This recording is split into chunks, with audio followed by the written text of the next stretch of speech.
This podcast is brought to you by our Patreon supporters. If you'd like to help expand our programming, head to patreon.com/Talk Star Wars and become a TSW patron. You'll receive exclusive podcasts, access to a VIP Facebook group, monthly prize draws, Facebook Live sessions, and much, much more. Head to patreon.com/Talk Star Wars and become a TSW patron today, and the Force will be with you always.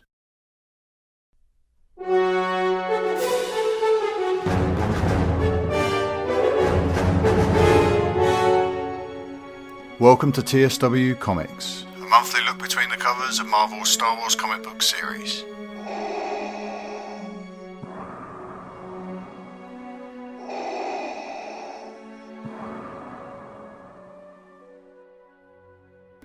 Hey everyone, welcome back to TSW Comics Issue 7. I'm Marc. I'm Rob Cast.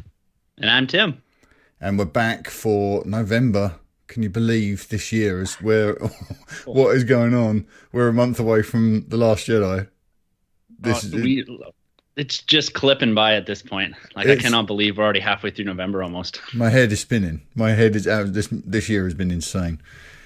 Goodness me. Well, I'm looking forward to our conversation this evening. We've got some really interesting bits of news to kick around and a pretty good comic book to discuss in Darth Vader issue 7. But gentlemen, before we kick off, as we do every month, how has your month in comics been? Yeah, it's been pretty good, actually. I've spent some time wandering into some of the other parts of the Star Wars universe in comics, and particularly around Phasma. I managed to finish up that 4-issue run, and then I dipped my toe into the Mace Windu Jedi of the Republic comic book.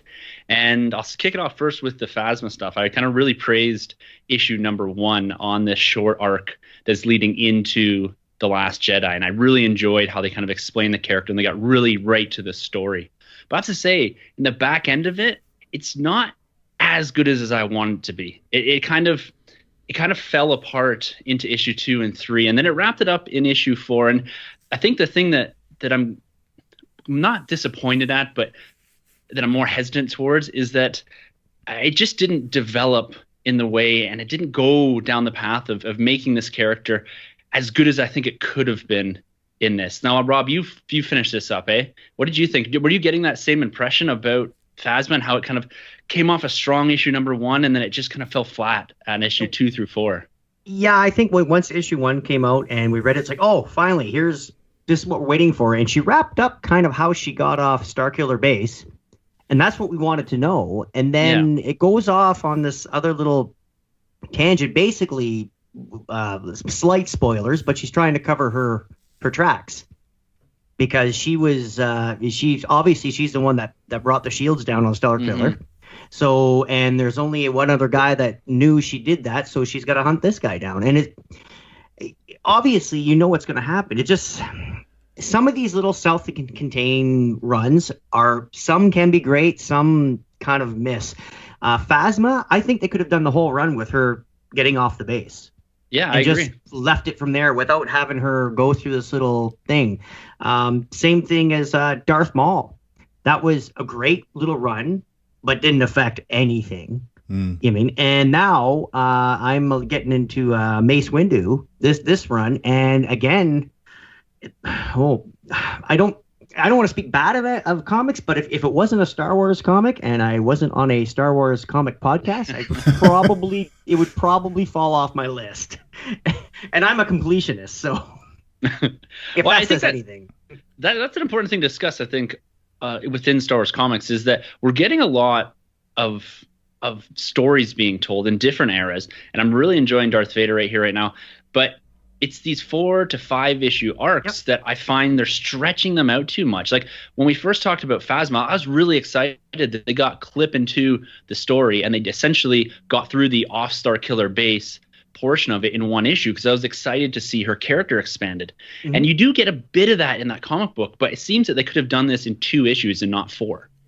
They could have given us that relentless Phasma that we do see towards the end of this. And the last couple pages are really good because it shows you exactly who the character is, how relentless she is. Yep. You don't particularly get that in the film, in The Force Awakens, and you get that here. But if you take the first issue and the fourth issue and just make it a 2-issue run, to me, that's all you needed for this. The middle 2 parts were just pure filler.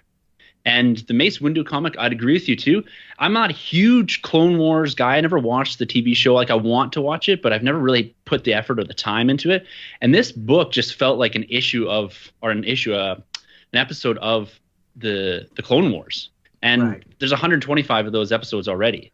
So I was looking for this to actually, and it may have at some point, but I want to get Mace Windu before the Phantom Menace. I want to hear more about his training and how he got to be essentially second in command to Yoda. Like, there's a lot of story to be told there, but they're just kind of filling in right after Attack of the Clones here. And it's not really a space that needs a lot of stories being told, because there's a huge series there, the Clone Wars. Yeah, and back to the Phasma, like, I would have preferred, show us how she got off Starkiller and how she personally redeems herself, rather than trying to cover her tracks so she redeems herself for the First Order. How she deals with what she did and moves on. You know what I mean? And then here we go. Now we have more. Basically, we have her going, oh, I had a gun to my head. I dropped the shields. Another guy knew about it. I went and got rid of him. Okay, we're all good? Okay, here we go. Last Jedi. Yeah. You know what I mean? I'd rather her have personal demons and deal with it, and even show her go through a struggle of like, oh my, I'm Captain Phasma, and I look what I did, and kind of have that little story, and then let us go into the movie. Do you think is there? Sorry, go ahead, Mark. No, go ahead, mate. I was going to say, is there too much of a leap now for people going from The Force Awakens directly into The Last Jedi, and this story kind of infills her moving from one to the other? Is there going to be people asking questions like, oh, we didn't really see how she got off, but all of a sudden she's now back in the picture here? Do you think that most moviegoers are just going to make that leap in their head and be like, oh yeah, she got in a ship and took off? Yeah, they have to, don't they? Because this is what we say on the main Talk Star Wars podcast all the time, that this expanded storytelling is exactly that. It should be stuff that colours in the details. It's not required reading. So I don't know how many people will get into The Last Jedi and that will be the biggest question on their mind. How did Phasma get off Starkiller? They just won't make that connection. They'll just accept that she did it, and no one wants to go that. No one will want to dig that deep. They're more concerned with Kylo, Rey, and Luke. They're not going to worry about how a second tier character got from point A to point B. They'll just accept it when they're shown on screen. Oh, she made it. So to me, I'm a little bit suspicious from listening to what you gents have been saying. A little bit suspicious about the motivations behind this limited run. Why release 4 issues? Is it because it gets you from the release of the Phasma book to The Last Jedi, and it just gives you a nice 4-month run of a character for people to get stuck into, rather than do, one of our first news items here tonight is about the DJ comic book. Rather than just do a one-shot, get it out there, tell the story you want to tell, and move on. They're trying to bridge the release of the Phasma novel and up to The Last Jedi, perhaps.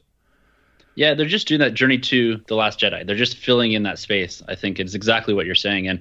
And some of this, and we discussed this before about being a knee-jerk reaction to the fan reaction of Phasma, that she wasn't in it enough. She didn't have the arc that people wanted from the trailers. So this is a bit of that with the book and also this comic book. But I think going into some of the news items there, and just touching on before we actually get into it, they seem to be going towards more one-shots.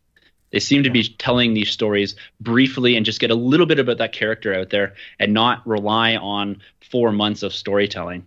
So I like where they're going now with these shorter, like even like at 4 issues, I used to be quite happy with. Now I'm wanting to go to 1 to 2 and tell more stories of different characters, but do them really short and really concise and really just economic storytelling. Something I'm always saying is that you just got to get to the point, have some great splash pages, and that's what you need in these stories, these infill stories between films. Yes. Yeah, exactly. you can have. I think Phasma. My favorite comparison with her is Boba Fett. Yeah, a really hugely loved fan favorite, and the uniform. And the outfit she wears compared to Boba Fett, like you could even do a Boba Fett comic of him escaping the Sarlacc pit, and have it be the same as Phasma escaping Starkiller. You can even make the the comparison. Don't give them that idea, Rob. Don't give them that idea. It's out there now. You've said it. But I think with us getting so deep into this, and of course, if we can read the novels, we're trying to digest everything, and we can't even do that. But even when I listen to like Talk Star Wars, your weekly show, Mark, when you're mentioning Bearish Vow and stuff like that, and I'm right on, I'm right there with you, because I'm painting this picture when I'm listening, but then you have to explain, this is where I read it, this is what it is. Yeah. You know what I mean? So it's almost there's all this juicy detail and all this great idea, and it's like, I just wonder in The Last Jedi, are we going to need it all to jump into The Last Jedi? I hope it'll work the other way, actually, Rob. I hope what will happen is that we'll be ahead of the game because of our investment in expanded storytelling and all the connective material.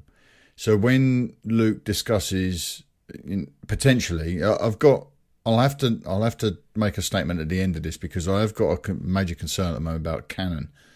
But if Luke mentions a vow that's driven his commitment to remain on Octo, then we'll understand, because of our investment in expanded storytelling, he's talking about the Barish vow. Mm-hmm. And if what happens with the lightsabers is what I think will happen with the lightsabers, and Luke will most likely ignite a white lightsaber, we'll have learned all the rules that explains what that is, because we've read Ahsoka and we've read a ton of comic books. Now what Vader is experiencing in his own run of comic books, it's equipping us with that knowledge so that we will be the first people to squee in the audience when we see this wonderful stuff. And then everybody else will be catching up. Hopefully it will work in the similar way to the Phasma thing, where people will just accept, Luke's taking a vow, he's on that island, or now he's using a white lightsaber. And for them, it doesn't need to mean everything, but for us, it can, because we've got the golden ticket, right? But I'm beginning to think that the story group aren't doing this stuff, and I'm investing too much faith in them that they're seeding the stories now with all these wonderful little bits of knowledge, and it's not going to pay off. But. Yeah, I'm hoping that The Last Jedi enriches our comic reading and our novel reading. It's like, oh wow, my comics mean so much more, and this and it doesn't have to go the other way though. Like our comic reading doesn't have to enrich the movie, because then you're leaving so many people out in the cold. Yeah. Now, if there's little tidbits there that are little winks to us as the comic fans, or to the novel fans, or anything like that, then that's fantastic. But you can't, like you said, Mark, you can't balance the movie on what you don't know what a white lightsaber is. You don't know. It can't be conditional on your enjoyment. It can't be. It doesn't work like that. Sorry, Tim. No, I agree with you guys fully here. It's like, I remember sitting in the theater after reading Catalyst for Rogue One, and even seeing the rings of Lemieux that were mentioned right at the end of that book. And I just remember having this feeling like, yes, I know exactly what all of this is. I know what this means. I know the characters we're going to see at the first part of this film, and it enhances that experience so much for me. And we can come, and like I do this on our other podcast too, is that sometimes I'm a bit down towards certain things because maybe I don't see the all-encompassing nature of the story being told in the moment I'm reading it. But when it comes back to the movie, if there's even just a nod or a wink to any of these books that we discuss, it just makes it that much better for me. And the commitment of time to the extended universe, reading the novels, the comic books and all that, I do that because I love it. And sometimes things fall short, but that's okay. I think that at the end of the day, even though this Phasma book fell a bit flat for me, I think there's going to be just enough in The Last Jedi to just kind of winks a bit at this comic book about something about her making a reference towards, cleaning up what she had done or anything like that. And I'm going to be like, yes, I love this. This is amazing. I'm glad I committed that time to it.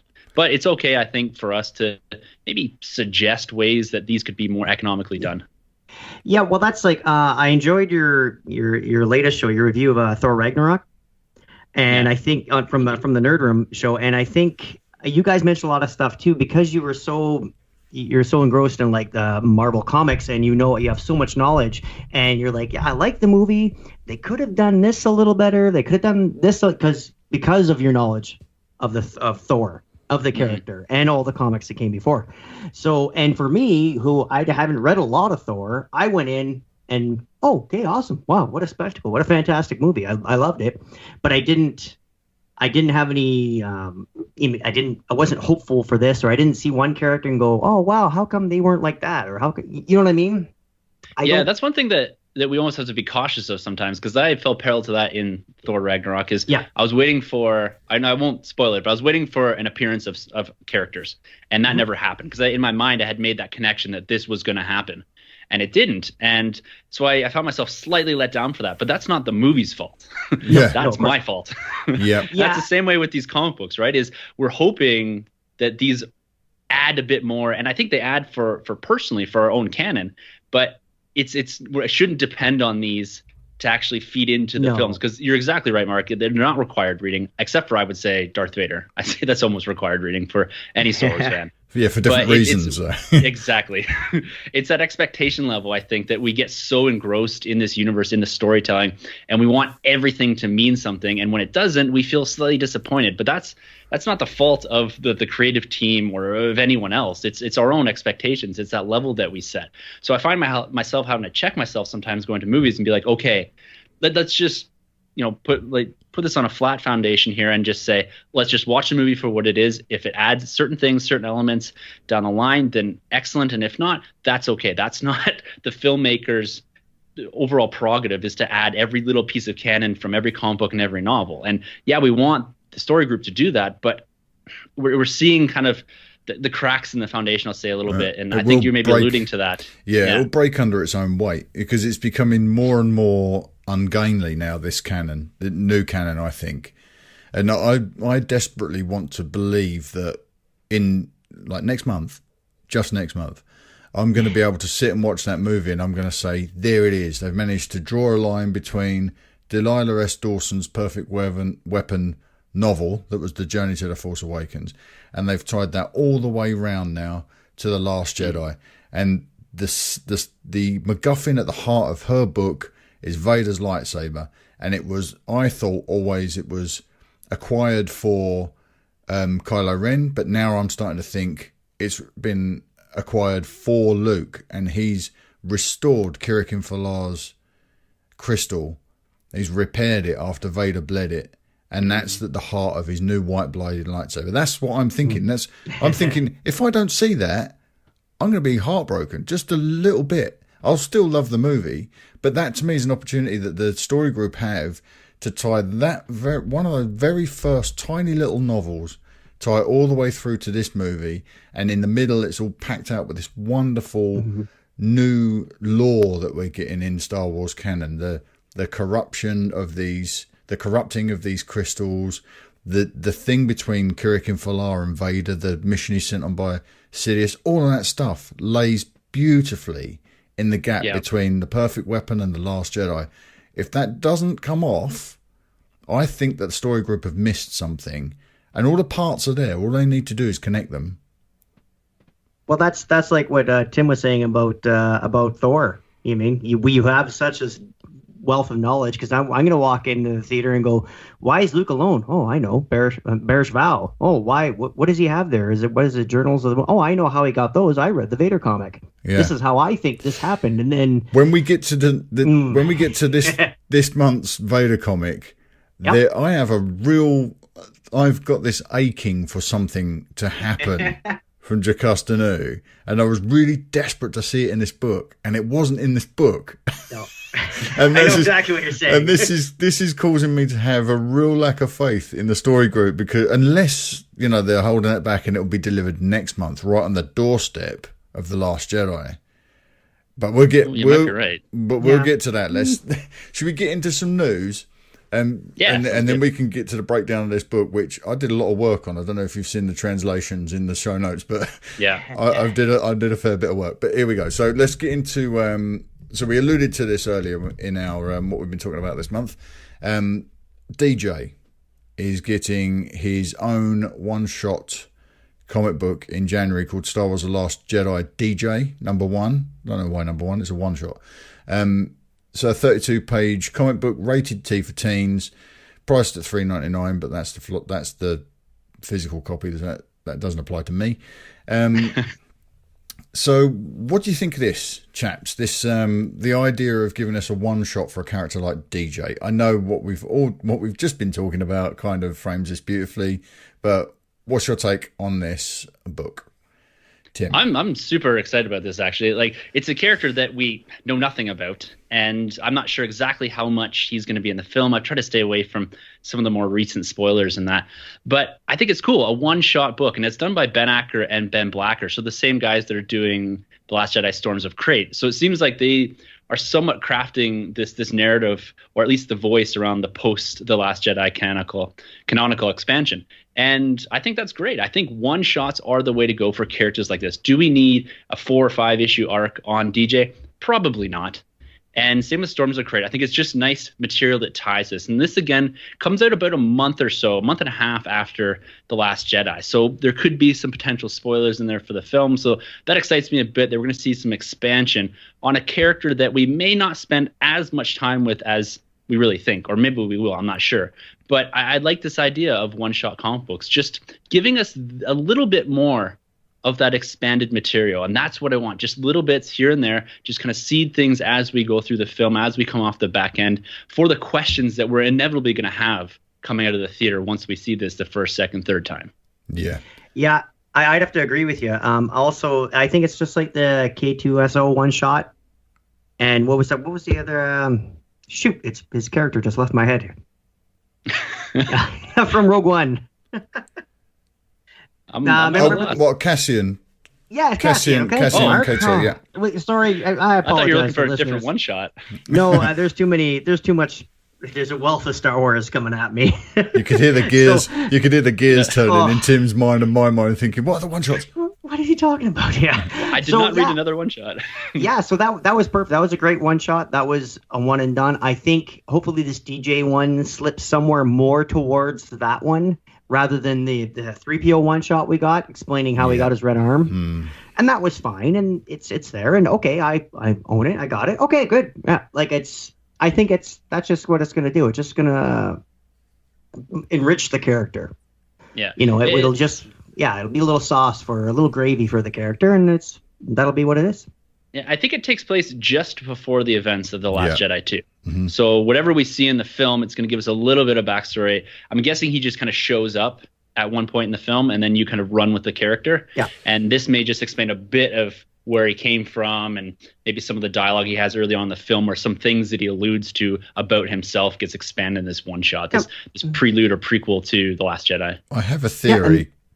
I have a theory about it. Would you like to hear it? It could be. Mark, I have all day for your theories. All right. Okay. Well, this is there is a press release that does state that it is set just before his appearance in the film, and I think this character is going to be. We know he's a slicer, so we know he's kind of a code breaker, hacker type character. I think Maz Kanata is going to be responsible for putting Finn and Rose in touch with this guy. And looking at some of the leaks and some of the whispers from maybe a year ago now on the set, I think he's going to be in prison. I think this book might be how DJ ends up in prison on Canto Bight. And in order for Finn and Rose to be able to benefit from this guy's experience, they need to break him out. That's my prediction for The Last Jedi. So I think this book will tell the story of how DJ ends up incarcerated, and the movie will pick up that story thread with Finn and Rose boosting him in order to use him for whatever. Now, the larger, I won't go into it too much because I don't want to eat up too much time, but I think the larger thing is they're going to require some of his skills to be able to take down some of the First Order technology that might help them find the resistance. Now, I think that might fail because obviously we know they end up on Crate, but that's Finn and Rose's mission in my mind, piecing together everything that comes together. So I think they'll go to Maz because of Finn's connection to Maz. She'll send them to Canto Bight to break him out so that he can help them achieve whatever they need to achieve. He's not doing it because he's got a commitment to it, one side or the other. He's doing it to pay his debt to them for boosting him out of incarceration. That's my Let's see how that plays out next month. But that's the way I'm looking at this at the moment. Brilliant. You can package that and ship it. I think you're right there. Love it. See, that's all we need out of these books, though, is that it's just, if it does tell the story that you're talking about here, or that you're speculating on, if it just tells that, I'm happy with that. I don't need to know everything about DJ building into The Last Jedi. I think we'll get enough of it in the film. And if you want to explain just a little bit more for us guys that are chasing that extra little bit of story, then great. I think that's the way they need to do it. Yeah, and dropping it in January is perfect. Sorry, Rob. Yeah. Oh, no problem. I think these, like we were saying, these one shots have to be gravy. They can't be the French fry or the chips, as you say, Mark. Yeah. You know what I mean? They can't be the main substance. They just have to be like a little sauce, a little bit extra, and that's great. Yeah, if it dresses the character up a little bit, reframes him slightly, maybe reframes the motivations, but tell a story that we can't know going into The Last Jedi, because it will spoil the reveal of him being brought over to work with our heroes or whatever. But you can tell it in January because we all know by then. So all of that is making perfect sense to me. But it's something I'll be picking up for sure. Oh yeah, definitely. I agree. It'll be something for us to chew on after spending a month and a half trying to digest and talk to death at the film. Yeah, it'll be something else with an extra little little perspective. Good stuff though. So the writers get the writer and the artist get thumbs up. Oh yeah. Is Ben Acker and Ben Blacker, are they both writers? I think it's a writer and artist duo. I may be wrong there. They've done some Star Wars stuff. They did the Star Wars Join the Resistance. Right. And they're also doing the Storms of Crate, like I had mentioned there. Yes, yeah. So they may be a writer duo. I'm not sure on that one. I'll have to check that. But yeah, I think I like these guys. I think that they've handed them the reins here to do a few things after The Last Jedi. It may be a prelude to them getting something a bit bigger down the road. So hopefully these stories come off, good with the fandom, and they add just that little bit of interest to some of these characters. I'm actually a bit more excited about the Storms of Crate, but we'll have to wait and see on that one. Yes. Yeah, well, it's, we've got these great creators on there, so hopefully it'll be consistent quality across the boards there. We got an artist doing the cover art for this one shot. It's not been the art's not been revealed yet, but Jeff DeCal, is that how you pronounce that chap's name? I'm not familiar with his work. There will be some variants for this as well. So even though it's a one shot, they're going to make you quadruple dip if you want to get all the variant art there. So they might as well do a 4-issue run. Yeah.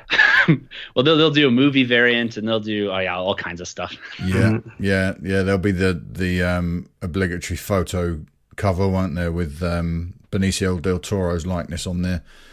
Oh yeah. So yeah, I wouldn't even be surprised if one of the movie variants is one of these few pictures we've seen of Benicio that's been released. Even more recent one. They may just slap that on, not as the main cover, but as one of the variants. Yeah. But the one in the cockpit with the scar.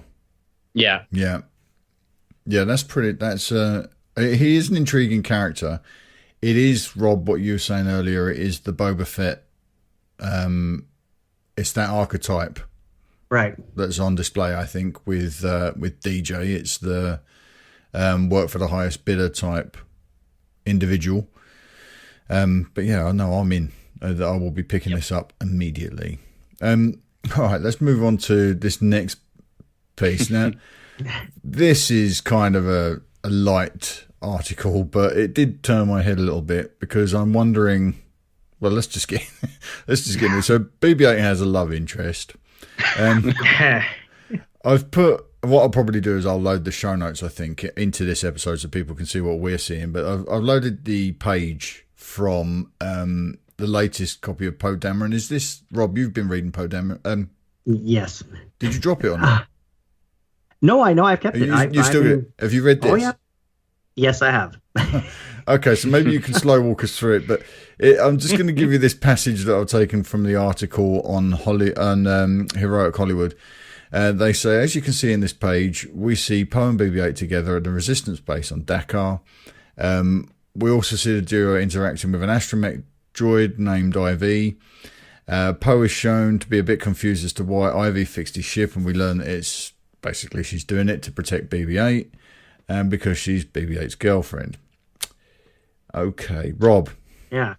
What's going on? Well, as a member of the Astromech Club, yes. I can definitely say that this is more of a like wartime passers and ships in the night. This isn't a Han and Leia relationship. This is more of a Carrie Fisher Harrison Ford relationship, if that makes any sense to anybody. Yeah, it does.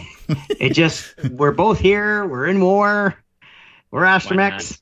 Why not? Yeah, that's love the droids. I wouldn't expect anything further than this. You know.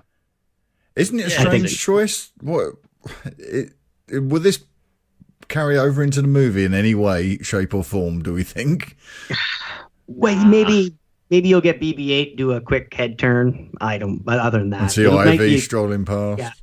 Yeah, it'll be a quick wink to us, and then The only way I see this making it into film, it's fine, it's cute, whatever, is that if the astromech builders on the set of The Last Jedi had this built, and who was ever drawing this decided to throw this in, and it's just kind of this weird nod that, okay, I saw an astromech that looked like this, we'll build it into the story a bit for Dakar. You may see it kind of roll by the same way you saw Chopper roll by in Rogue One. Yeah, maybe something to that effect, and it's just kind of like a nice wink, and it's more of the writers or the colorist or whatever they're drawing that is retconning what he's seen in the film back into this comic. That's a great idea. Great idea. I like that.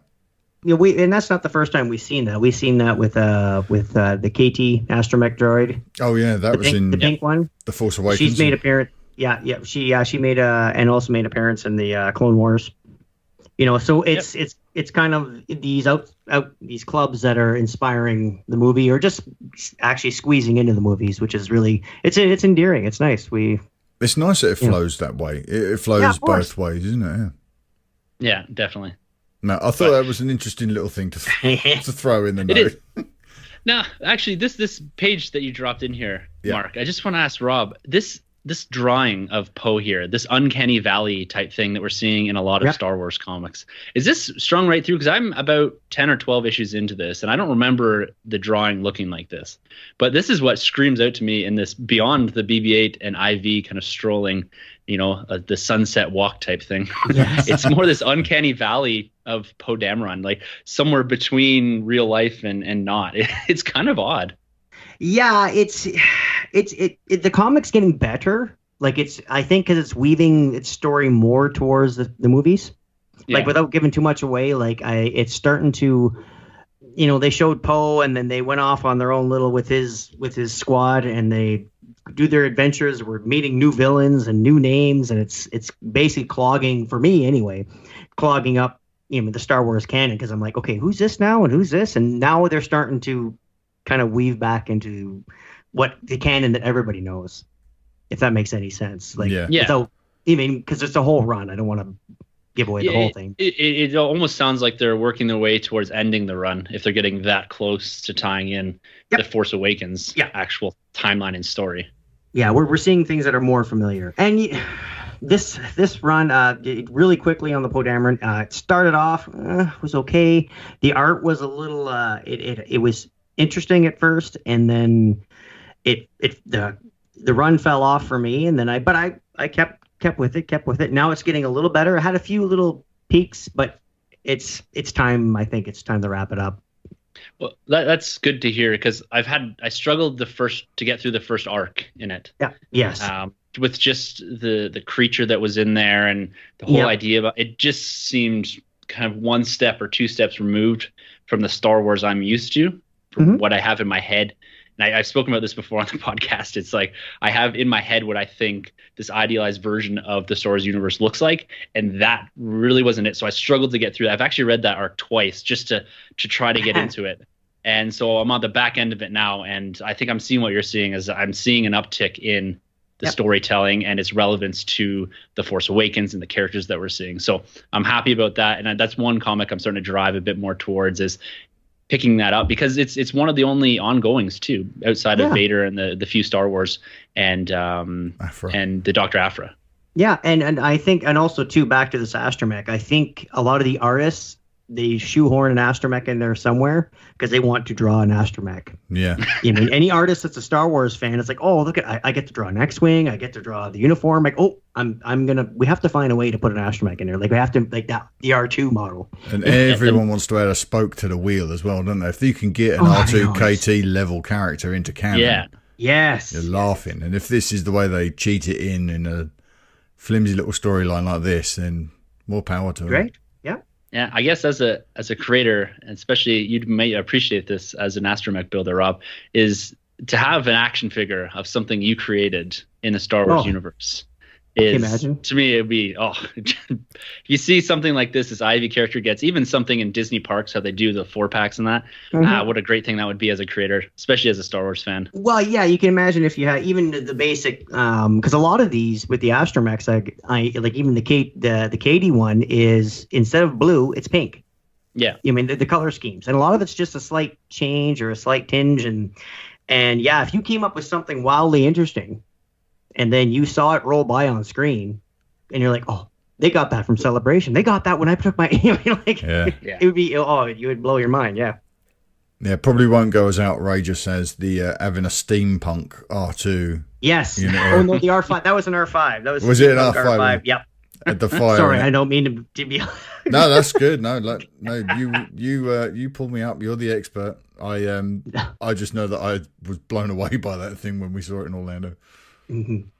All right. This is another pretty lightweight thing, but this goes back to a problem I had. This next story is about a Dark Horse comic character that popped up in canon recently in the most bizarre way.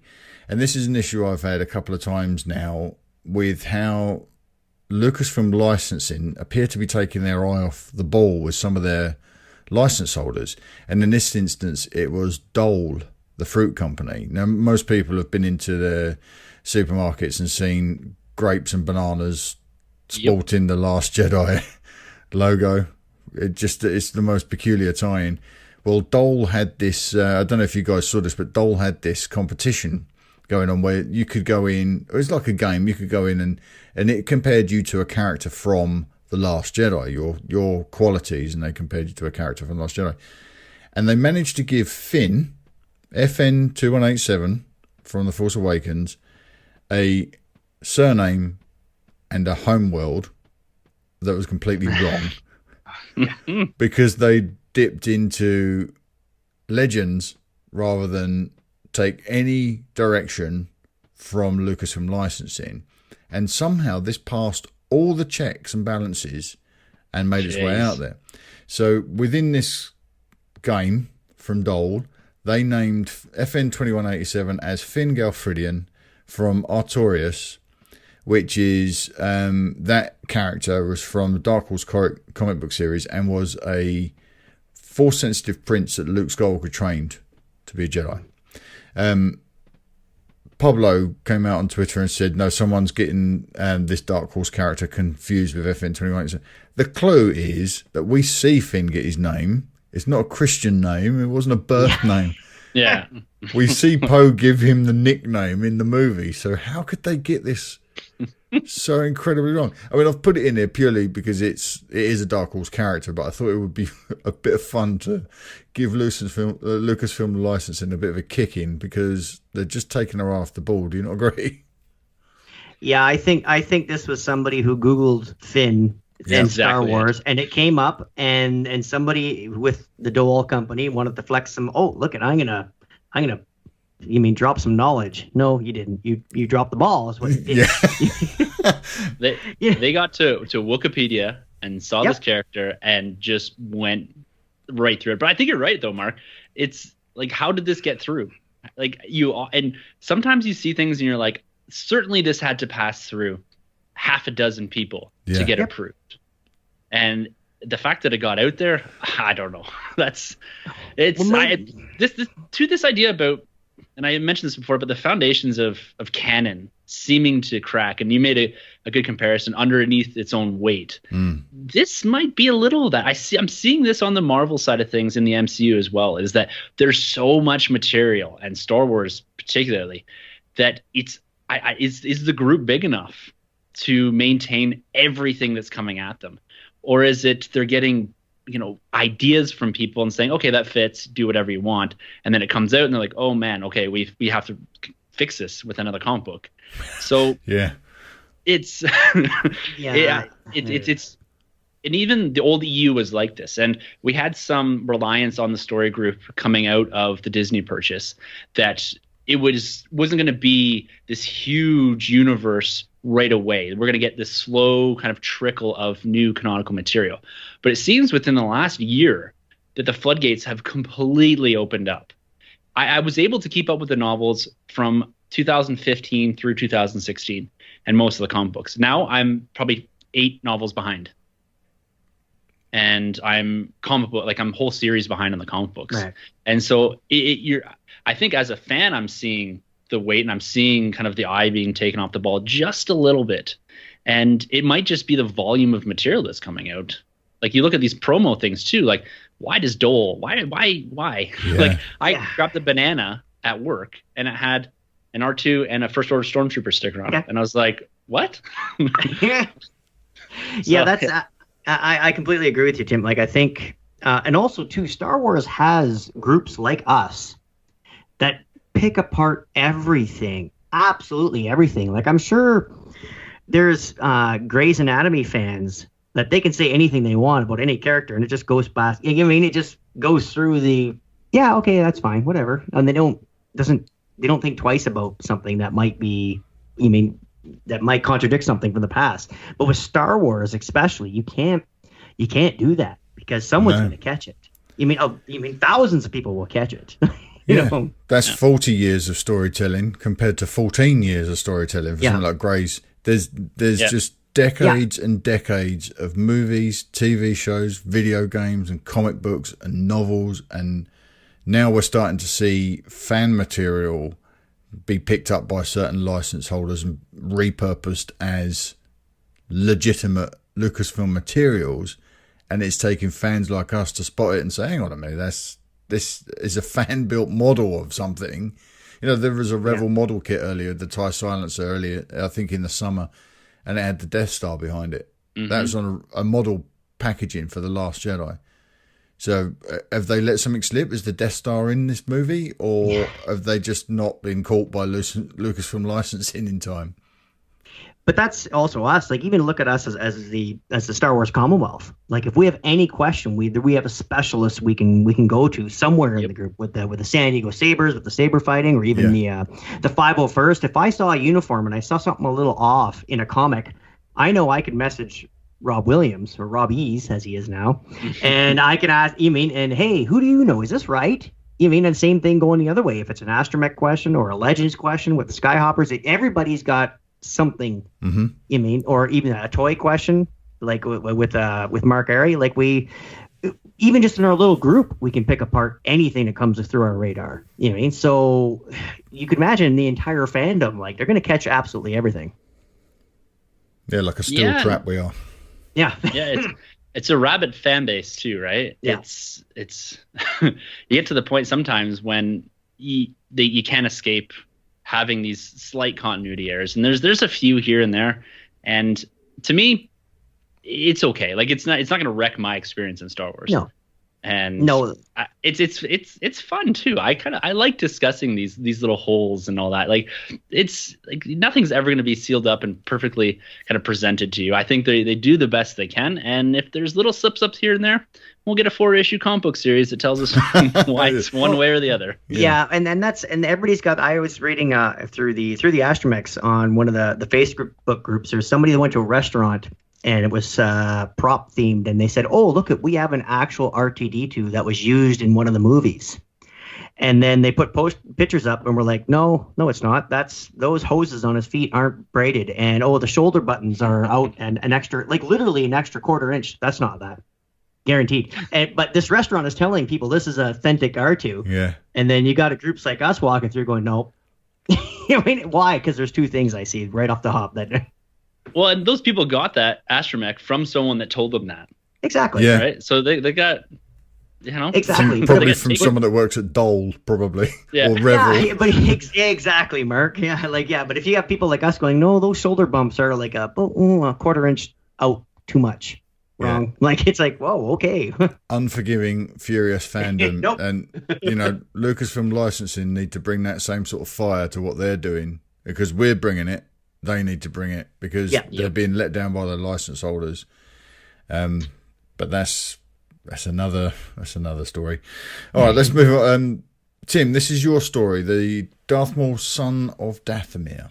Yeah, so it's a comic book run. I think it was an arc that wasn't actually told in the Clone Wars, and it's a Dark Horse comic, and it's the only Dark Horse comic that remains in canon, stemming past the Disney purchase. And it's a huge item to get on eBay. It's somewhere the trade paperback, the single issues themselves are you can't get, but even the trade paperback from the release, it can be seen as high as $200 on eBay, and they have now said that they're going to re-release that into stores, trade paperback, on November 21st, 2017. And it's going to hold the $16.99 or $15.99 price tag. And it's one of these most sought after comic books for Darth Maul's story.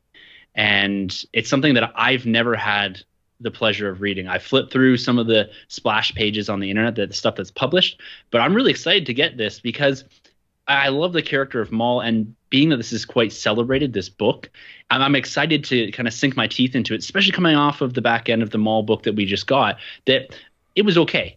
But this, I'm really looking forward to reading this, and I'm excited that they're re-releasing it. Yeah, if this is sorry, Mark, but if this is if this is kind of like, you know how they do the comic runs, like they had one for Rogue One and Force Awakens of the movie, but in comic form, and they've done that with the original trilogy and the prequel trilogy too. So if this is Dark Horse, but they did this to an arc from Darth Maul from the Clone Wars, which is still canon, then this would absolutely be a comic that is canon from Dark Horse, because it's the same thing as the movies. You mean the original Marvel runs of this is the New Hope, or it wasn't New Hope at the time, but you know what I mean, like, or here's Empire in comic form. It's something, it slips through the cracks where it's like, this is a Dark Horse canon item, and I loved the Darth Maul run we recently had for the artistry, and how the Sith just pop off the page. They must be such a joy to write, to draw, and to print and to color. But the story, I didn't like the entire how they wrapped it up. But if this is from the Clone Wars, this is going to be awesome. Yeah, definitely pick this up. I'm looking at it now. It's available on Kindle, so that will trickle down through Comixology and into your Marvel app if you're reading on iPad like I do. It's Darth Maul. It's Star Wars Darth Maul, son of Dathomir. It's now coming out sporting the Marvel brand. So I think it may have been ported across. It looks like it's a one shot. It doesn't give a page count, but it's. I think it's either 4 or 6 issues. It was the run. Right. Okay. I'll just have a look because it's only £3.60, but that's the same as a. This is collecting Star Wars Darth Maul, son of Dathomir 1 and 4, and material from Star Wars Tales 7 through 9. So that's now available, 136 pages for £3.60 in the UK, $13.50 in paperback.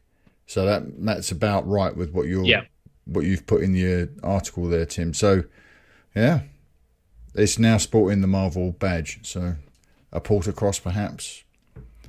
Yeah, it'd be a nice piece of, definitely. I think they did get access to almost all of Dark Horse's material, because I think you can get a lot of the Legends stuff on the Marvel app. You can go back and buy things that is in the Legends timeline. But it's a nice piece of canon I think they're bringing forward here to add a bit more to the Darth Maul. They seem to be, with the comic book and with his demise in Star Wars Rebels last season and now this, they seem to be trying to put Darth Maul again a little bit to the forefront while they have that momentum, and why not do that with one of his more celebrated comic book runs too. Indeed. Yeah.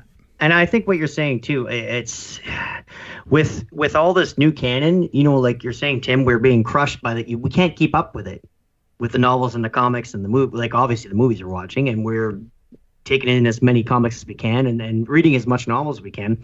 And of course, with Rebels and people are trying to get around to watching the Clone Wars.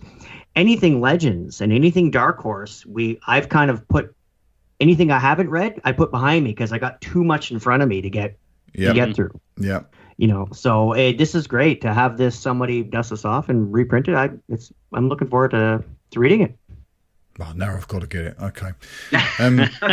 Right, we're going to move swiftly. I'm looking at the clock, and it is we are creeping up on 50 minutes. So just wanted to address this. We've spoken about Canon a couple of times. We had a comment on the YouTube version of the show that went out last month from one of our listeners, Diego Odi. Diego's a very supportive commenter on YouTube, consumer of our content over there, and he says, "Hi guys, I have to say, all this new canon is increasingly turning into the mess that was the old one. The thing is, at first Star Wars was a small universe at its core, in the sense that you cannot make anything without having Vader, Han, X-Wings and so on. Now, if you want this franchise to become a real universe, you need some serious writer and especially a long-term project. Having each director shooting his own take on Star Wars may not be the best idea. Otherwise, you'll always have a movie and a plethora of comic books retconning each mistake, which is what you just said, Tim. Or worst case scenario, adding new ones, as in adding new mistakes." So it's kind of, this is echoing my sentiments at the moment about what's happening in canon. Tim, I know you were, I'm assuming you were being humorous when you were saying they might release a short series to patch over some of the mistakes they make, but Diego's making the same point as you. Is that a little bit closer to the surface than we want to admit? They released a whole movie that described a small plot hole in A New Hope. Yeah, oh, that's true. It was a fantastic movie. I loved it, but I don't think this is kind of nice because it wraps up this whole conversation we've been having since we started the episode. Is that, I think that we may get into this and patching over with comic books and with stories to fix little things here and there. We're not too far away from that, I'm afraid. And I really think that, like he's saying in here, that the story group just needs to take the reins of this and maybe pull back just for a little bit. Because you even look at what we're getting in the near future with Rian Johnson taking on a whole new trilogy, new characters, a new live action show. What does that now mean for canon? Like this universe is going to explode. Mm-hmm. That's a whole nother avenue for novels, for comic books that doesn't even touch any of the prequel original trilogy or now the Force Awakens timeline. So this whole idea of canon or loose canon, we're starting to see, we're hearing that term thrown around a lot more recently, especially, which bothers me a little bit because I love this idea of continuity. But we almost have to, as a fandom, maybe take a slight step back for a little bit and try to understand about, yes, we're getting the great content. Maybe it's time to start to pick and choose what we like and what we want to read. I don't want to do that, but at some point here, it's just going to, and we've said it before, Mark, you said about collapsing under its own weight. Like you add so much canon in 1 year. Now we're going to try to do this with a whole separate grouping of films and TV shows and all this. It's going to get harder and harder. I think we're past the point now where we have this nice contained universe, as you referred to here, this small universe, and at its core, it had a few characters that we relied on, to now something that is enormous. And you look at Dr. Aphra is kind of one of the leads in that, going off in a different direction with a different character, setting up almost her own small universe in itself. So we all love that comic book. So hopefully it's more of that, but it's going to be really hard to keep up with everything and keep the stories all in line so that they're not overlapping. So it's going to be difficult, I think, but I do have confidence that they can move through this with some relative form of maintaining the continuity they have over the last couple of years. Well, Tim, I have to say you're much more optimistic than I am. Rob, we'll get to my point in a second, but Rob, have your say, sir. Oh, sorry. No, I was going to say, Tim, like, it's almost like you don't want the problem that Marvel Comics is having. Like, I mean, if I go, I just saw Spider-Man Homecoming. Tim, you're a Marvel guy.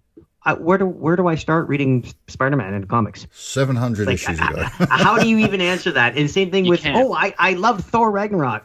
Where do I start with Thor? You're gonna look at me and go, I don't know what to tell you. I'm like, and that's a lot of, and DC's not innocent either. They keep rebooting and 52ing and everything they're doing. So you mean, or even you look at the television show, you have a Flash on TV, and now you're going looking at the big screen. It's like, that's not the same Flash. What's going on? Like, don't get me started on that. Goodness me. But I think that point you just made, Rob, I think that is what Lucasfilm are doing now, and I don't think they can wait to get away from this quagmire that is our current canon situation.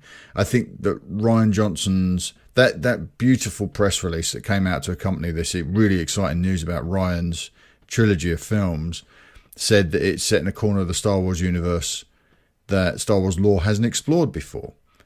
To me, that says we want to get as far as possible away from canon so we can tell stories and just have fun with it and not have to research everything to within an inch of its life.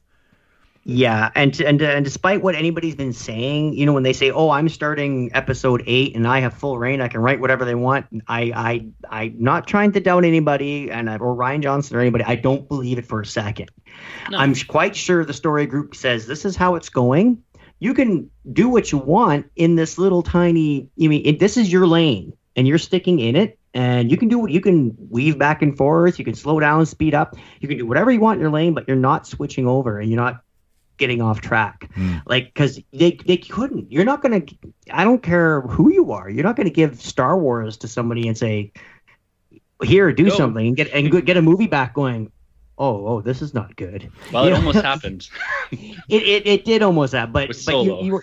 you understand what I'm saying though. Like, as far as the main story group, I'm sure they went out and said, "Okay, here, I want you guys to do this little run on Phasma. Explain how she gets off Starkiller. I want you guys to do, okay, here's a little quick Mace Windu thing. You have this timeline, go."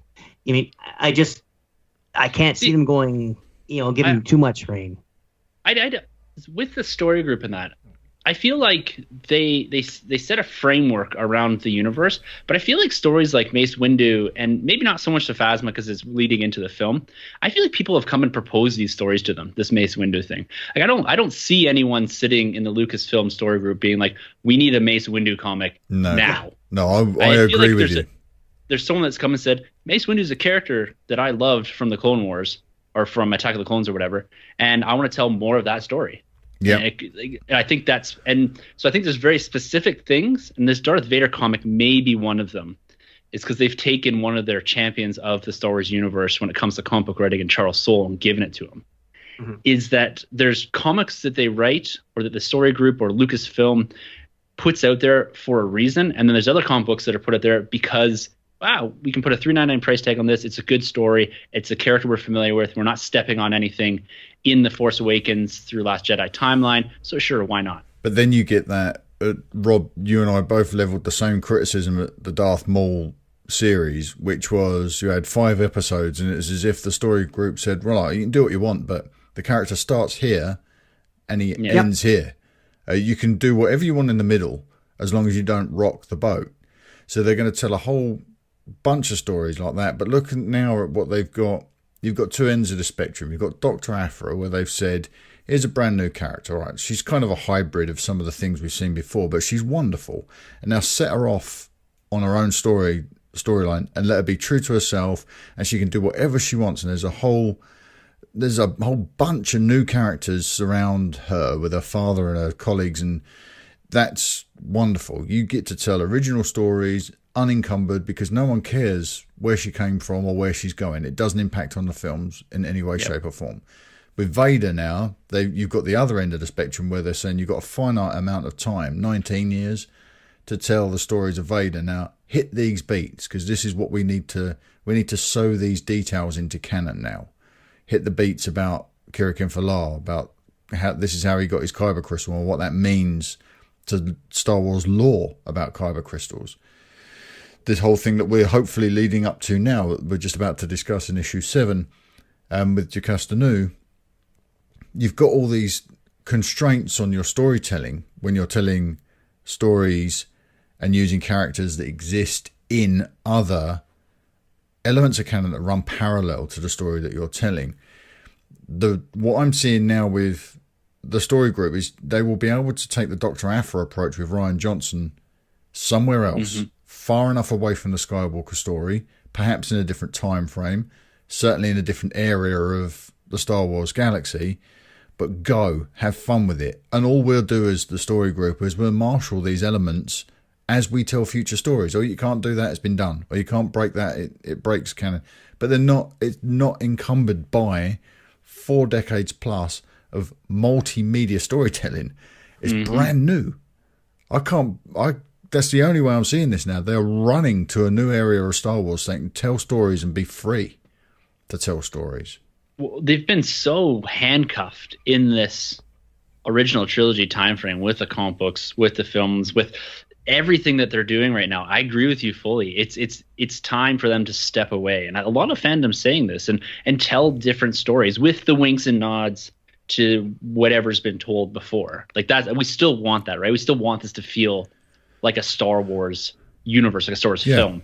But at the same time, give us a whole set of new characters, give us a whole set of new books and comics and all that. I'm excited for that. Like I jumped right on the bandwagon with this Rian Johnson announcement. Of course. I think it's brilliant. I think it's Excellent fantastic. news. And like you said, comparing it to the Dr. Aphra comic book is exactly what they should be doing.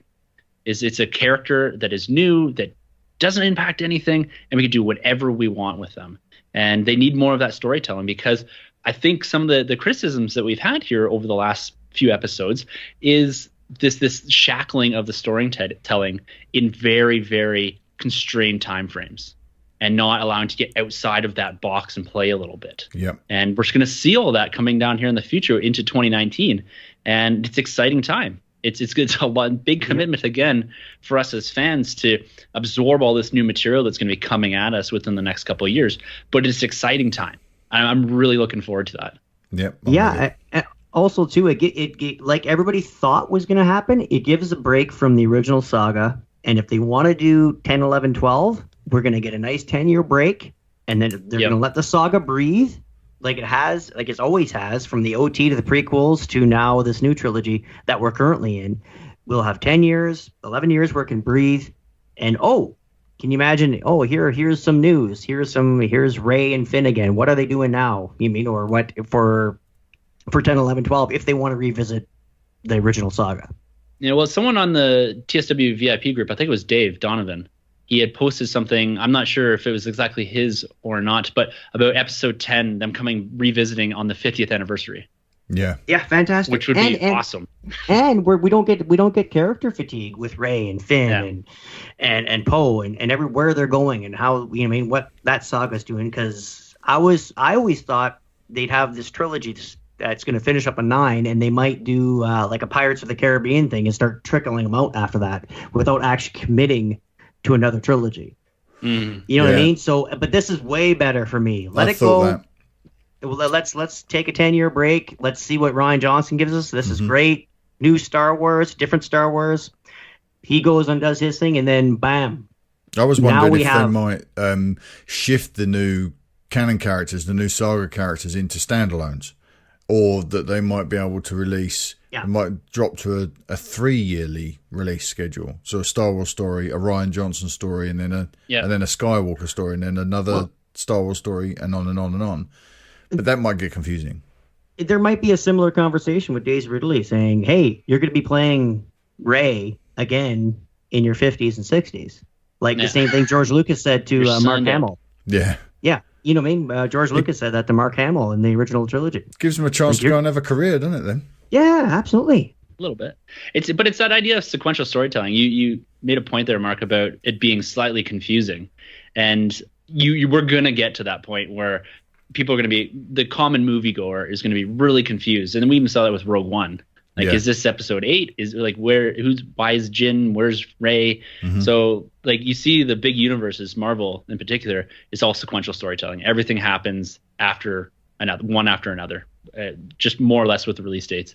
And this is going to be a bit all over the place, but oh man, is it ever exciting. And the whole canon thing, they're gonna be able to step away from this for a little bit and tell different stories. I'm looking forward to new comic books in this new era, this Rian Johnson era of Star Wars storytelling. So yeah, lots to look forward to. We're going to be podcasting for the rest of our lives, boys. Yes, yes, indeed. And another good thing, Mark, you can tell the boys they can take the week off. I think we just covered your Talk Star Wars. We veered so far off of comics. Yeah, no, of course, yeah. All right, let's move into a break, and then when we come back, we'll take a look at Darth Vader issue number 7. If you'd like to support what we do here at Talk Star Wars, then head to patreon.com/Talk Star Wars and become a patron. Your support will help us as we expand our programming to include further shows, and in return, you'll get access to an exclusive VIP Facebook group, a monthly prize draw, weekly Facebook live sessions, priority release podcasts, an exclusive daily podcast, and a whole lot more. Head to patreon.com/Talk Star Wars today and become a TSW patron.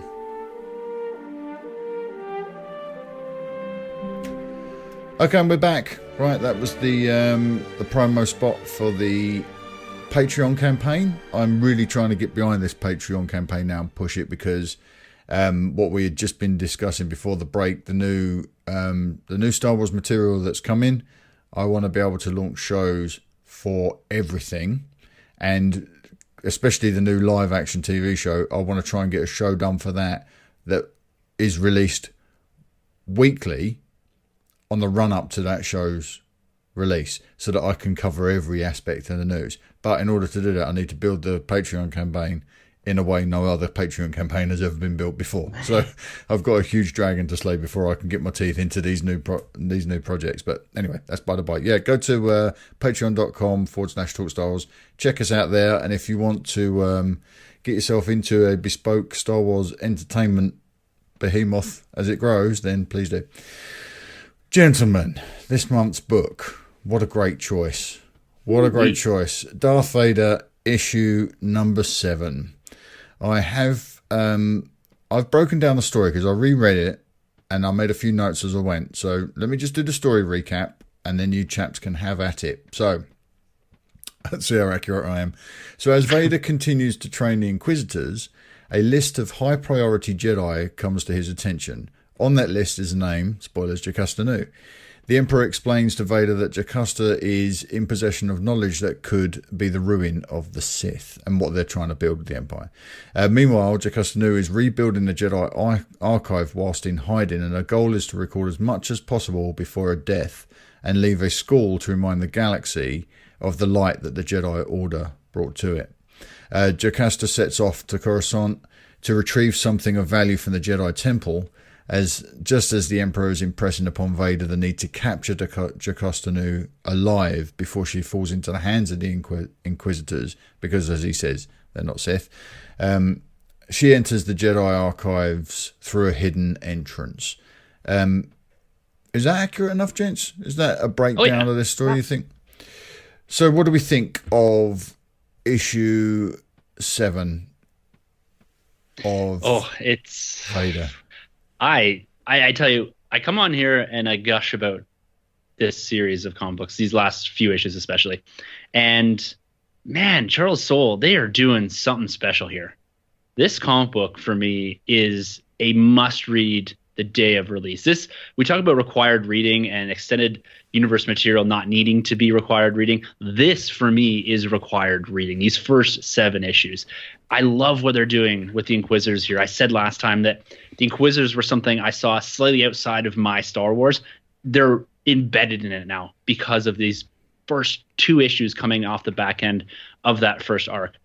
The art in here is great. I love what they're doing, and the way that they're able to develop Vader here from almost page to page is brilliantly done by Charles Soule. I like seeing the interaction between him and the Grand Inquisitor, and this idea of the list of remaining Jedi that they're bringing in here, and even what they do with Jocasta Nu in here. We talked about her being a bit of a question mark last time as to why she was so important, why she was the first target, and they get right into it in this book. It's I'll say it again, economic storytelling. We didn't have to wait for 4 issues to understand why Jocasta Nu was important. We didn't have to wait 4 issues to understand what the next steps were for Vader and the Inquisitors. It's right here in this comic book, and I love what they're doing here.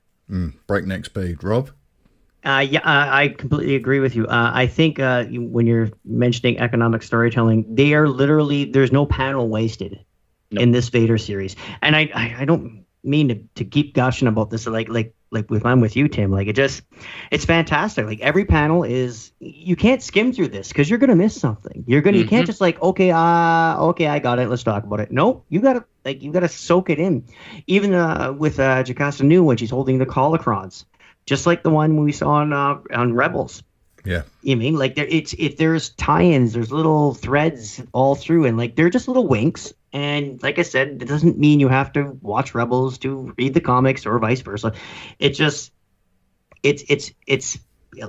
enriching every character. Like Jocasta Nu, like I wouldn't have given it, and I don't care about her at all after Revenge of the Sith. I didn't even question if she lived or died. Like it didn't even cross my mind.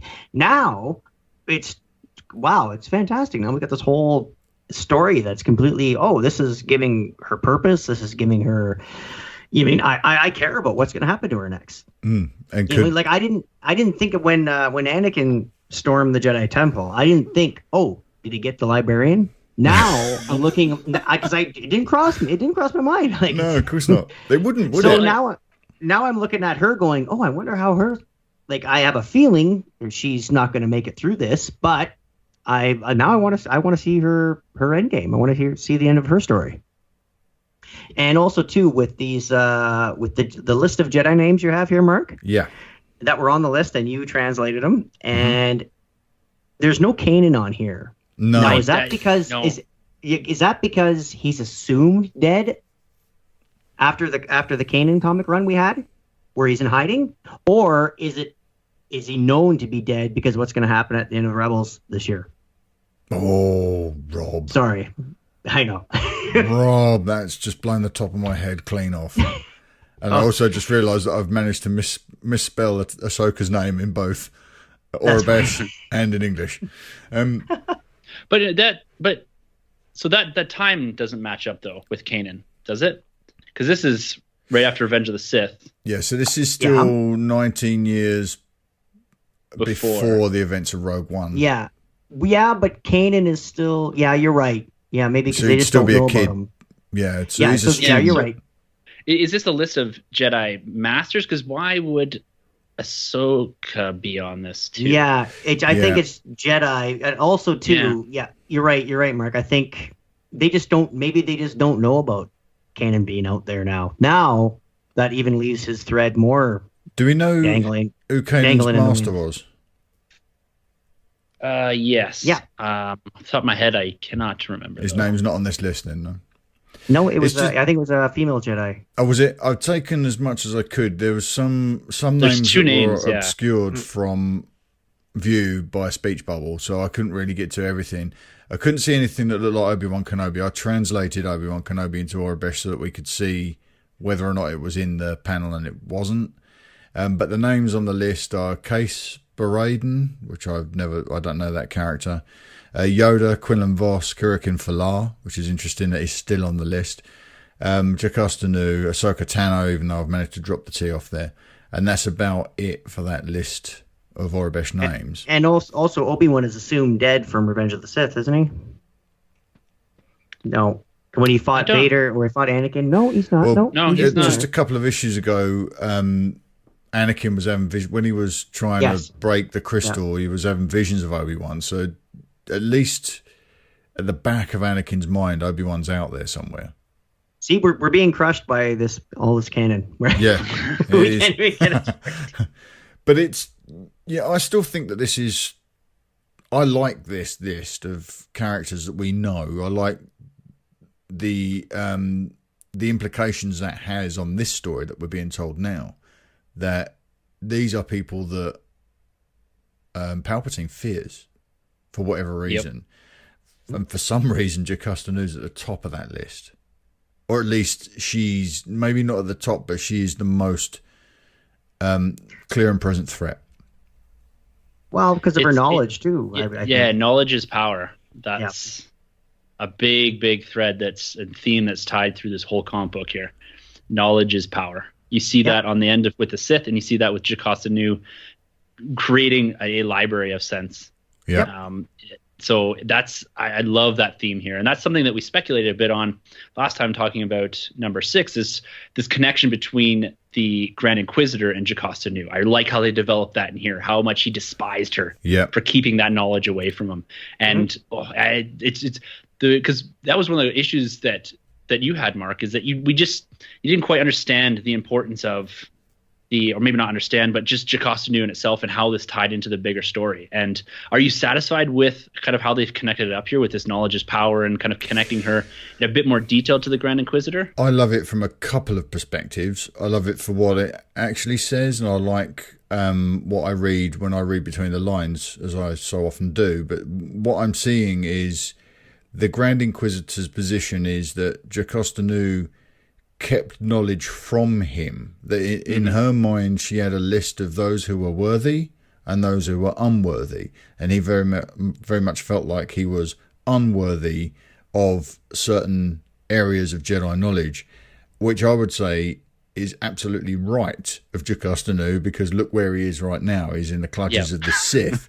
So clearly she's a better judge of character than he's given her credit for. So I love what that's suggesting, that within the Jedi Order, they were able to look at their number and think, well, you don't get to go through that door yet, because you don't have the strength of character to survive that. And that, in a way, is echoing some of what Anakin experienced in the prequels. He very much felt like he was being held back. And they, I think, wanted him to grow as a person before he could grow as a Jedi. And he wasn't seeing that because he was immature. But what I mean by reading between the lines, what we don't see in this comic book, and I alluded to it earlier, which I wish we had seen in this comic book, was the small library of books that I think Luke inherits. Yes. Mm-hmm. And that's what I'm really hoping next month will be a beautifully timed release, if what Jocasta Nu has returned for is those books that end up on Octo with Luke. Oh. That it's screaming for that connection, is it not? It really is. Because when I got to this, I'm thinking, okay, she's building something here. This makes sense to tie either into Rebels or into The Last Jedi. And what you're saying there, Mark, about what she's actually gone back for, it needs to connect, because you're right. The timing of it would be brilliant. Yeah, this is the thing. This is the test for the story group now. Have they orchestrated this beautiful mosaic that once we get to The Last Jedi, all the pieces are going to click into place? Or are we going to get to The Last Jedi and I think you really missed this home run? How did you miss this? Because it should absolutely be that small library of books that she goes back for to take, and eventually it will pass to Luke. Now, I've got a theory about what that could be and what might put Luke in the place he's in right now. And it's a line of Palpatine's from Revenge of the Sith about studying every aspect of something to truly understand it. I think that's what Snoke's done. I think that's what Luke's done. Looked at the Force from all angles, light side and dark side. And I think that is what Jocasta Nu's gone back for. This is the stuff she wouldn't let immature, unworthy Force users have access to. It's the stuff that teaches them about the dark side so that they get a well-rounded understanding for what the Force really is. It's not this thing that's either dark or light. It's both. And that's where I think Luke ends up. And that's what I think she's gone back for. Yeah, that sounds just perfect. Like, this can't all be by accident, this book in particular, with the Kyber crystal stuff we got in the first 5-issue arc, and with this knowledge is power arc that we're having in these issues here. Like you're saying, Mark, if they don't capitalize on this coming into the movie, I'm really going to start to question things, because they're laying so much groundwork here, and it's really great groundwork for something bigger. And both the themes that we've seen in these two smaller arcs within the first 7 issues almost tie inherently into what we're going to see in The Last Jedi, at least from my perspective. Yeah, mine And too. Yeah, I'm with you there, beat for beat. Like- Absolutely. Like this can't be by accident. No, You no. would hope not. And I think, Tim, I'm with you too. Like this would be a fantastic, either a very unfortunate coincidence for us, the comic reader, going if it doesn't come through, but also too, aside from all the tie-ins, and it would be fantastic if it paid off this as we think it is, but this Darth Vader run is very, very Star Wars. Like you see the bad guys, they're in the library. I know it's the old Jedi temple, but it's very crisp. It's very clean. It's very almost imperial, if I can say that. And Jocasta Nu, you see her. She's in the caves. She's very Obi-Wan Tatooine type Jedi after Order 66. So you have this, like I said, it's screams Star Wars to me when I see it. It's like, yes, there's the Jedi. Yes, they're in the underground. They're doing this, and there's the bad guys, and there's a dark side, and they're very crisp and very clean and very fine lines. You know what I mean? Like it's almost like the Star Destroyer compared to Millennium Falcon. You know what I mean? It has this yin and yang to it. So even when you're subconsciously, even when you're just reading the book, you're into a Star Wars story. Yeah. No matter what the bubbles say, you even just with the art, you get it. It's just the underpaintings right there. So I'm really enjoying it. Oh yeah, I'm right with you, because I've said a couple of times here that I have this idealized picture of what a Star Wars universe is, and I agree with you. This book screams it. Like this is exactly the colors, the characters that are in it. The only thing that slightly took me out of it is this character Gar that's with Jocasta Nu. Yeah. When he kind of like walked out of from the blackness there, I thought to myself, wow, that really looks like a Marvel character. And then literally the next line is, Gar, you're a Marvel, from Jocasta Nu. I was so shocked. I was like, what? And then I was like, okay, that is weird. Yeah, there's the glasses and the mug that he brings her tea in. It's all very that's very not Star Wars, and we don't really we tend not to see those qualities in these characters. Thank heavens they had the Jedi Starfighter and an astromech in there to sort of ground some more of that stuff. But yeah, this is what we keep coming back to this point. I keep coming back to this point that if the story group haven't done this, if they've managed to Forrest Gump their way into this story and it wasn't ever intended, then I'm going to start to lose a lot of faith, because this is looking very much now like it was planned to set up that little library of books in the tree on Octo. Looks like this is telling us how they get there. We've had, like, there was a tantalizing reference to ancient Jedi temples in this book, and I'm thinking, that's Octo. This is so exciting. It's all starting to sort of, but I will be so let down if they don't tie all these things together. Something has to happen. So yeah, we've been through the list of names. I wanted to go through. All right, I made a list of bullet points of things that popped up as I was reading this. So Vader, for the illustration, Vader still appears to be using Kirik and Falar's lightsaber hilt. Doesn't look like he's built the black version of the Skywalker hilt yet. So I wonder if that's going to come into play. It's on the next month's front cover. Yeah, I was just going to say that. I think you can see it there. Yeah, so I don't know whether that's going to be a big thing that or if it's just going to be something they gloss over, push straight past. I've put Vader is slicing and dicing his way through the Inquisitors. I think that's also, he has just such disrespect for these characters. That's a great panel. And I wonder, they're all in pieces. I wonder if that's because he sees a little bit of himself in them, like these fallen Jedi that have fallen under the spell of the Sith. Yeah, so that's one point before we go a little further with your point there, Mark, that they actually call them former Jedi in this, where in the previous book, they just said they were slaves to the light side, which I interpreted as being they weren't Jedi, but they had some sort of Force sensitivity. But now they're calling right out that they are actually former Jedi. So the question I have with the Inquisitors, and this may have been touched elsewhere, but I don't think so, is at what point were these individuals turned by Sidious? Is this pre-Order 66? or is this post Order 66? Did he gather up the 8 or so brothers and sisters and turn them? Because it seems like these guys were already in place prior to the turn of Anakin to Vader. And so it seemed that he was going through the ranks of what could be a weaker Jedi, or a Jedi that had the essence of them that allowed the Emperor to corrupt them a bit easier. So what's your take on them actually being former Jedi and being called out for that in this comic book here? I hadn't really given it a lot of thought, to be honest, but to me, sort of pre-Order 66 would make sense. We know that, we know from Rebels, I believe it's Rebels, where Palpatine sends Vader out to gather the Force children, right? So is this his first attempt? Is the Inquisitorius, is that his first attempt? Was one of his other Sith apprentice responsible for gathering up some prime candidates? It almost seems like something that Dooku would have done. Yeah.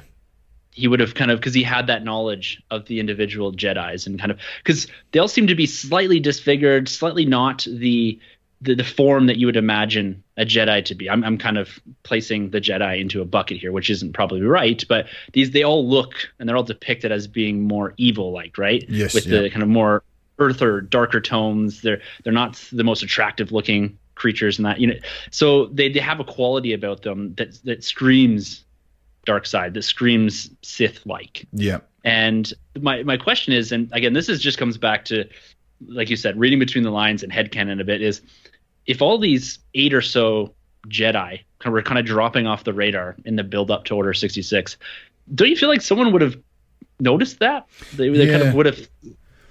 Yeah, I think it's no. This might be Legends too. I might be getting this confused, but when I think in the Plagueis novel, when Dooku left, they said, "Oh, there was 19 Jedi," and they know who left the Order. You mean even before they knew he was he went to the dark side. But then again, that's Legends, so that doesn't quite.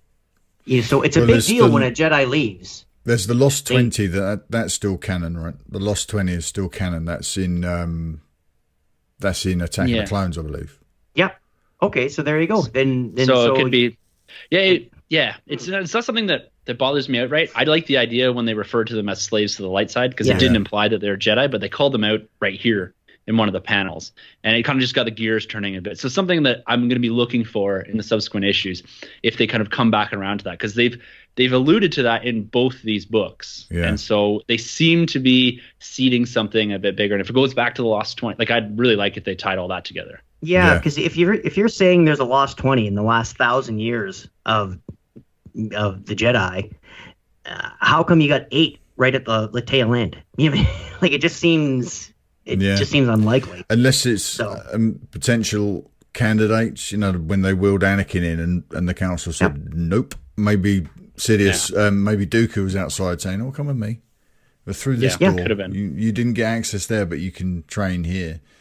Maybe they were all raised from very young. Maybe that's why all this brother and sister stuff is, because they've been a small family for a long time, because they were just mopped up as they failed to pass through Jedi, whatever, X Factor or whatever it is they're doing, some sort of qualifying round. There you go. Yeah, what a horrible thought that is. That's well, I'll say it's good enough for my headcanon. Yeah. I think you're right, though. It's something to keep an eye on, Tim. Yeah. The other thing I like with the Inquisitors, before we get back to your original question, before I took us off on this tangent, is I like that they confirmed the sixth brother. They actually said his name. We speculated that from issue number 6. Yeah. And they called it out here, and I was like, yes. Yeah, no, you nailed that one. I noticed that. Yeah, that was good going. So I like that tie to Ahsoka. You get that this character becomes important later on, right? Yes, yeah. In certainly with the crystals. So yes, another breadcrumb on the way to disappointment in The Last Jedi. This is really worrying me. All right, so I've got a couple of other bits here as well. The Grand Inquisitor's relationship with Vader seems very different to the way it does in Rebels, but I suppose we're close to 2 decades on. He's probably been beaten a little bit by Vader over those years. What is Jocasta Nu trying to get from the school? Could it be locations of Force-sensitive children? I still think it's that It's that small library of books, to be honest, the gotta forbidden be. texts, if you like. And the Emperor mentions ancient Jedi temples and the artifacts brought to Coruscant by the Jedi.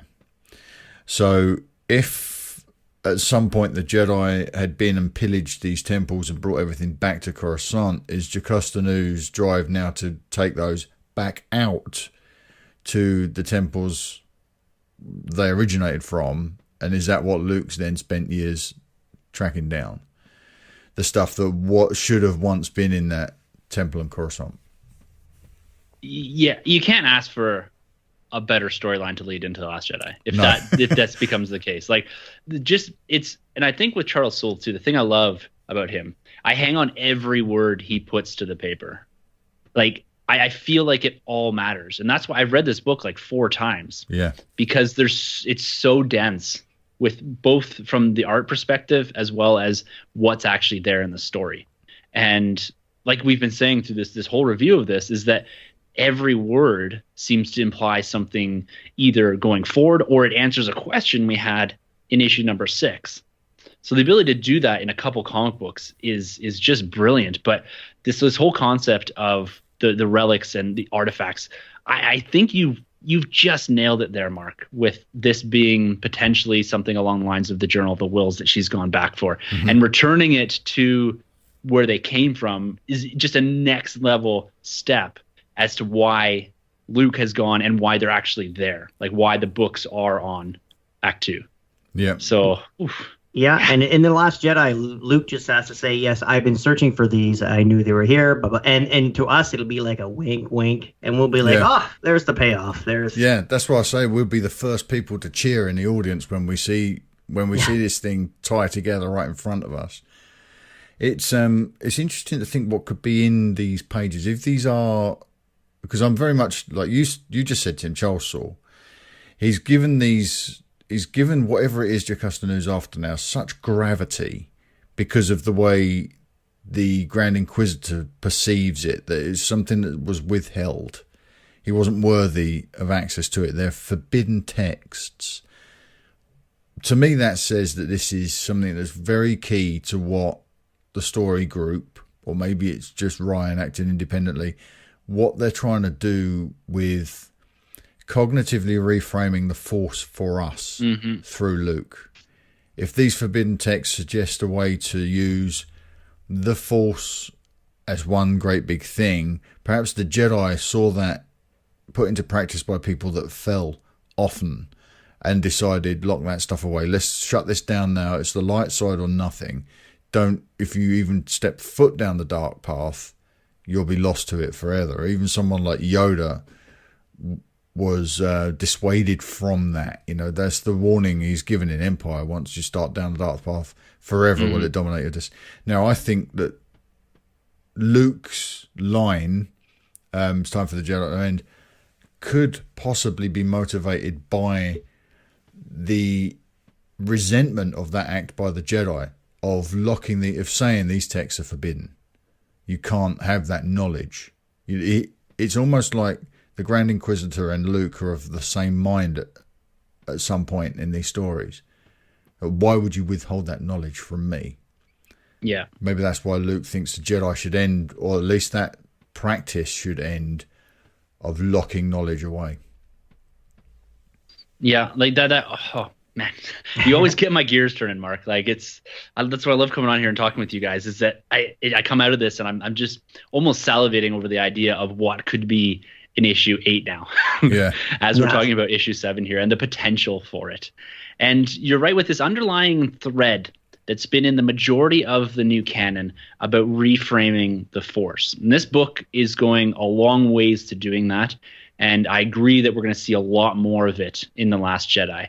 I come back to this whole thing about even Rebels, about this not being an accident. They seem to be setting something bigger up with the most of their media, whether it's Rebels, the comic books, the books, or the films themselves. So we're going to get this seismic shift in The Last Jedi, and I think a lot of this is preparing us for that. Yeah, I think what we're hoping for is that the story group isn't just keeping people from contradicting themselves through the movies, through the comics, through the novels, and through the animated shows. I think what we're hoping is that the story group is weaving these together. Yeah. Rather than just not getting like a birth planet wrong, or saying it's one place on one comic and then another place in a novel or an animated show or a movie. We're hoping there's more to it. There's an underlining thing that's connecting everything together.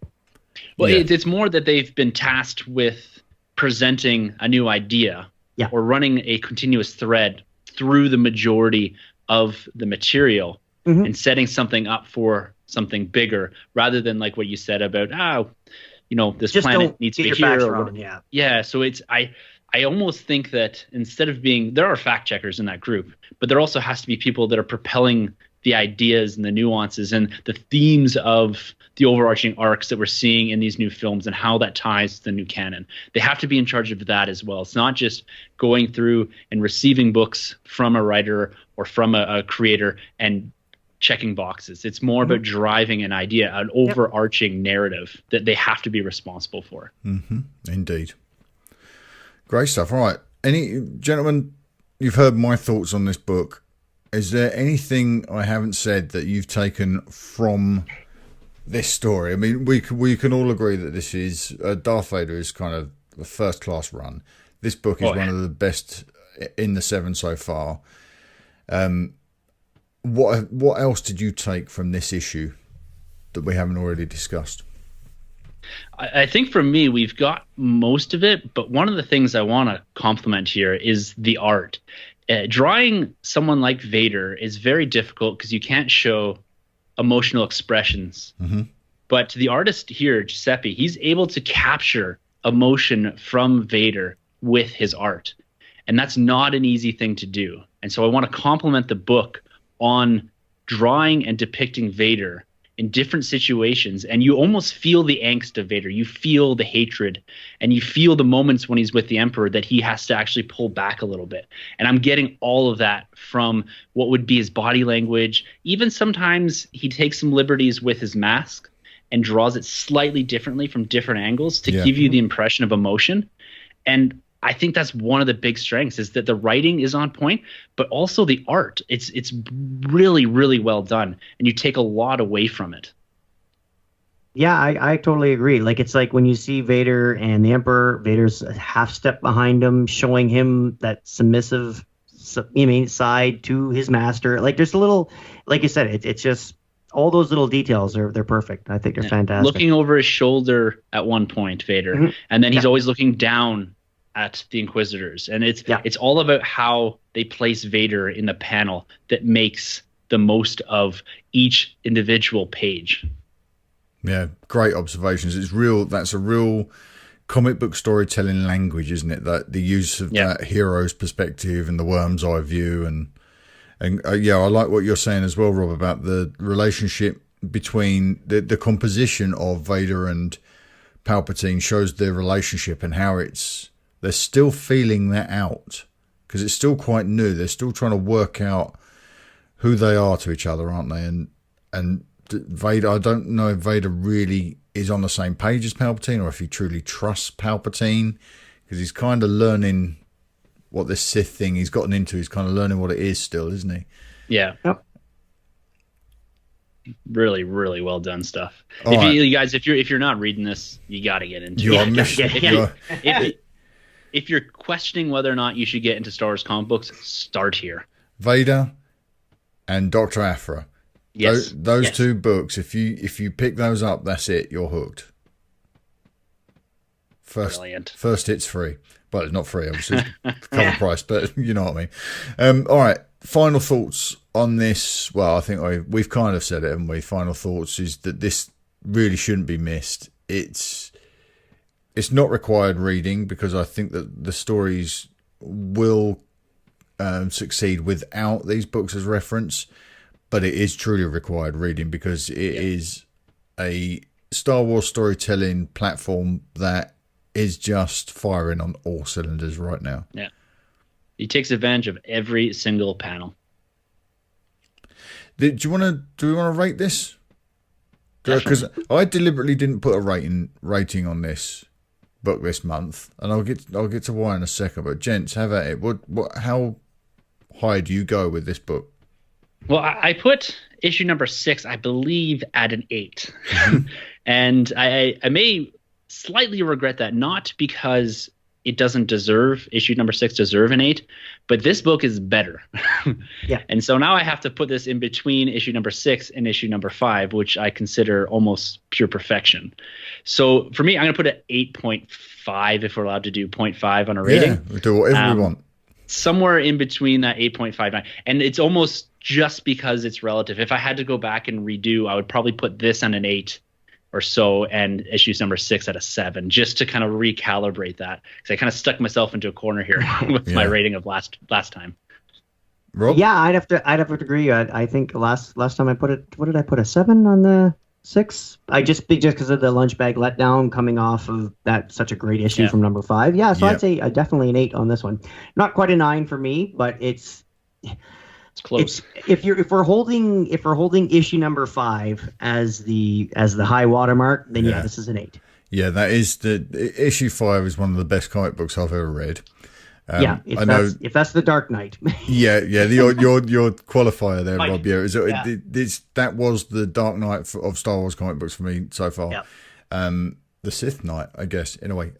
But this one, I deliberately didn't grade this one because I think some of it is contingent, much the way, Rob, you were saying that the rating of your last book has determined what your rating on this one will be.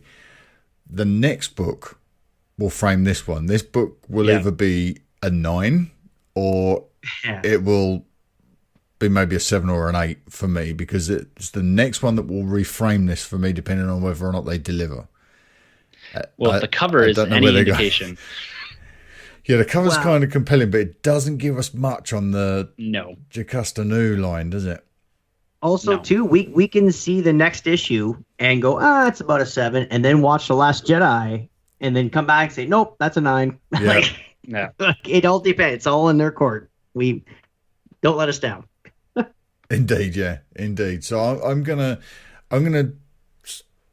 go with about an 8 on this one, but we'll see what happens next month, because I think that's going to be the real test. And I don't think it's an accident. It's right on the doorstep of The Last Jedi being released. So no.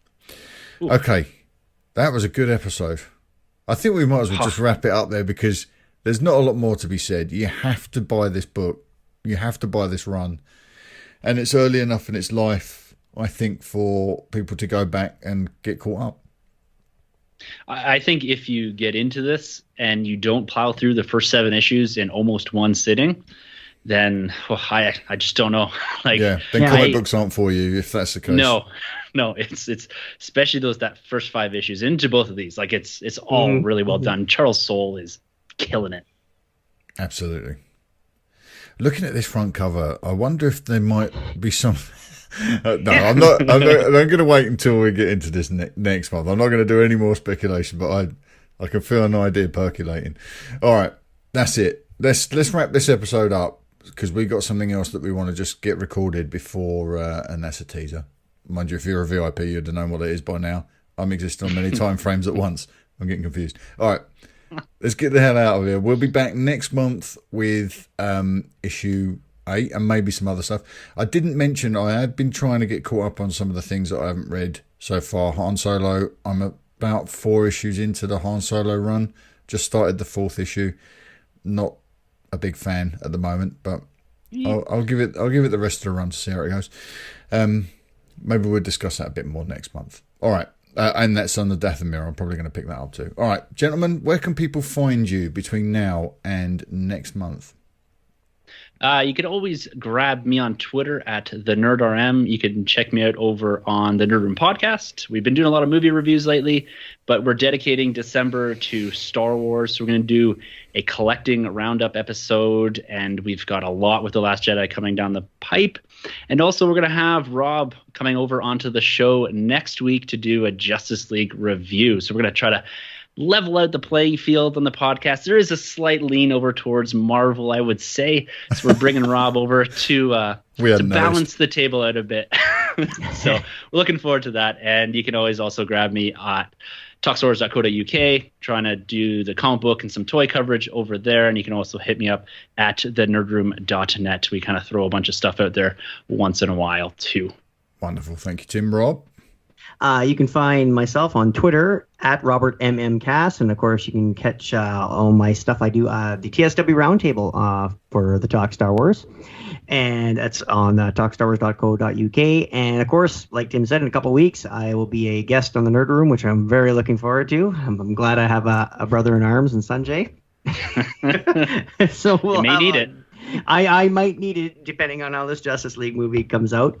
And also, I don't forget, I have next week's recording. I'm recording a huge TSW roundtable, and this is a pre-Last Jedi thing. It's going to be a very hostful, packed episode, and I'm really looking forward to it. So it's basically trying to get as many hosts as we can from around the network and squeeze onto one episode and give our thoughts towards the new movie coming out. So. Squeeze around the world's largest round table. That's right. Awesome stuff. All right, that's great. You can find me at talkstarwars.co.uk and on Twitter at talkstarwars. And we will be back in November, hopefully, with good news about Darth Vader issue 8. All right, we'll see you next month, everybody. Have a good one. Bye. Talk Star Wars is a proud member of the Star Wars Commonwealth Podcast Network.